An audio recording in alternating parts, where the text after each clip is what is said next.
नमस्कार। तो चलिए आज साइबर सुरक्षा की दुनिया में एक बहुत ही इंटरेस्टिंग चीज समझते हैं। हम बात करने वाले हैं रेड टीम सिमुलेशन की। अब ये सुनने में शायद किसी वीडियो गेम जैसा लगे, है ना? लेकिन ये किसी भी ऑर्गेनाइजेशन की सेफ्टी के लिए एक बहुत ही सीरियस और जरूरी एक्सरसाइज है। ये जो कहावत है ना कि चोर को पकड़ने के लिए चोर की तरह सोचना पड़ता है, भाई ये साइबर सिक्योरिटी पर ना एकदम फिट बैठती है। और असल में यही रेड टीमिंग का सबसे बड़ा मंत्र है। अटैकर की तरह सोचो, उसी की तरह काम करो, ताकि सिस्टम की कमजोरियों का पता असली अटैकर से पहले चल जाए। तो इस खेल में खिलाड़ी कौन है? सबसे पहले चलिए मिलते हैं हमारे अटैकर्स से, यानी रेड टीम से। तो देखिए, इस साइबर सिक्योरिटी के गेम में दो मेन टीमें होती हैं। एक तरफ है रेड टीम जो अटैकर्स का रोल प्ले करती है, जिनका एक ही काम है डिफेंस को तोड़ना। और दूसरी तरफ है हमारी ब्लू टीम जो है डिफेंडर्स की टीम। इनका काम है किले को बचाना और हर अटैक को रोकना। पर कहानी में एक बड़ा इंटरेस्टिंग ट्विस्ट है।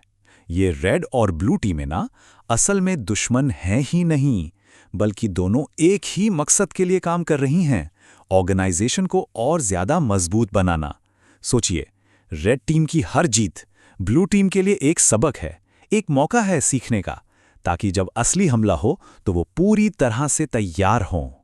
तो चलिए अब एक्शन शुरू करते हैं। देखिए, कोई भी बड़ा हमला जासूसी से ही शुरू होता है ना? रेड टीम भी बिल्कुल यहीं से शुरुआत करती है और इस स्टेज को कहते हैं रिकॉनेसेंस, या आसान भाषा में कहें तो रेकी। अब देखिए, रेड टीम वाले ऐसे ही हवा में तीर नहीं चलाते।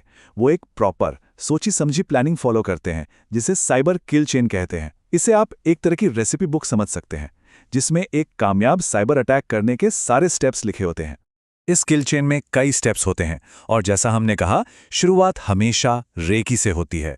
ये वो स्टेज है जहां अटैकर अपने टारगेट के बारे में हर छोटी बड़ी जानकारी इकट्ठा करता है। उनका सिस्टम कैसा है, नेटवर्क कैसा है, अरे यहां तक कि उनके एम्प्लॉयज के बारे में भी, ताकि अटैक का एक सॉलिड प्लान बनाया जा सके। अच्छा, इस पूरे प्रोसेस को और आसानी से समझने के लिए हम इसे 5 सिंपल स्टेप्स में देखेंगे।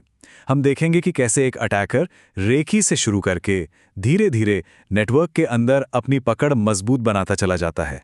तो चलें अगले स्टेप पर। तो सारी जासूसी और जानकारी इकट्ठा करने के बाद अब बारी आती है सिस्टम के अंदर घुसने की। इस स्टेज में रेड टीम का मकसद होता है डिफेंस को तोड़कर नेटवर्क में अपनी पहली एंट्री बनाना। तो सवाल ये है कि ये अटैकर्स अंदर घुसते कैसे हैं? इसके लिए वो अक्सर फिशिंग ईमेल्स, रैंसमवेयर या फिर डीडोस अटैक जैसे कॉमन तरीकों का इस्तेमाल करते हैं। रेड टीम भी इन्हीं असली तकनीकों को कॉपी करती है, ये देखने के लिए कि क्या हमारे डिफेंस सिस्टम काम कर रहे हैं और क्या हमारे लोग इन झांसों में फंसते हैं। लेकिन सुनिए, सिर्फ अंदर घुस जाना ही काफी नहीं होता। एक बार एंट्री मिल गई तो असली खेल तो अब शुरू होता है, और वो खेल है ज्यादा से ज्यादा पावर हासिल करना। इसे टेक्निकल भाषा में कहते हैं प्रिविलेज एस्केलेशन। मतलब इसे ऐसे समझिए कि एक नॉर्मल चाबी से सीधे मास्टर की हासिल कर लेना, जिसके बाद कोई भी दरवाजा खोला जा सकता है। तो अब अटैकर अंदर भी है और उसके पास पावर भी ज्यादा है। अब उसका अगला कदम क्या होगा? जाहिर है अपने कंट्रोल को और फैलाना और साथ ही पकड़े जाने से बचना। अटैकर्स ये पक्का करना चाहते हैं कि एक बार जो एंट्री मिल गई वो हाथ से जानी नहीं चाहिए, चाहे सिस्टम रीस्टार्ट हो जाए या पासवर्ड ही क्यों ना बदल जाए। इस तकनीक को कहते हैं परसिस्टेंस। ये कुछ ऐसा है जैसे घर में खुफिया खिड़की छोड़ देना, ताकि जब मन चाहे वापस अंदर आया जा सके। तो जब अटैकर सिस्टम में अपनी जगह पक्की कर लेता है, तब वो चुपचाप बिल्कुल दबे पांव नेटवर्क में घूमना शुरू कर देता है। इसे कहते हैं लैटरल मूवमेंट, मतलब एक कंप्यूटर से दूसरे पर जाना, फिर तीसरे पर।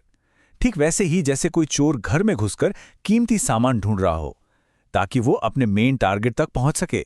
तो हमने ये तो देख लिया कि रेड टीम अटैक कैसे करती है, पर असली सवाल तो अब भी वही है, आखिर ये सब किया ही क्यों जाता है? इसका फाइनल मकसद क्या है? चलिए अब इसे समझते हैं। ये सुनने में थोड़ा अजीब लगता है ना? कि भला कोई कंपनी जानबूझकर खुद पर हमला क्यों करवाएगी? इसका पॉइंट क्या है? इसका जवाब बहुत सिंपल है। रेड टीम का काम सिस्टम को तोड़ना नहीं, बल्कि उसे जोड़ना है, उसे और मजबूत बनाना है। वो ऐसी कमजोरियों को सामने लाते हैं जिन पर शायद किसी की नजर ही ना गई हो। वो ब्लू टीम को असली लड़ाई के लिए ट्रेन करते हैं और आखिर में वो एक पूरा रोड मैप देते हैं जिससे ऑर्गेनाइजेशन और भी ज्यादा सेफ हो सके। ये जो बात कही गई है, ये इस पूरे प्रोसेस का निचोड़ है। ये एक टीम वर्क है। रेड टीम कमजोरियां ढूंढती है और ब्लू टीम उन कमजोरियों को भरकर डिफेंस को और मजबूत बनाती है, और आखिर में फायदा पूरे ऑर्गेनाइजेशन का होता है।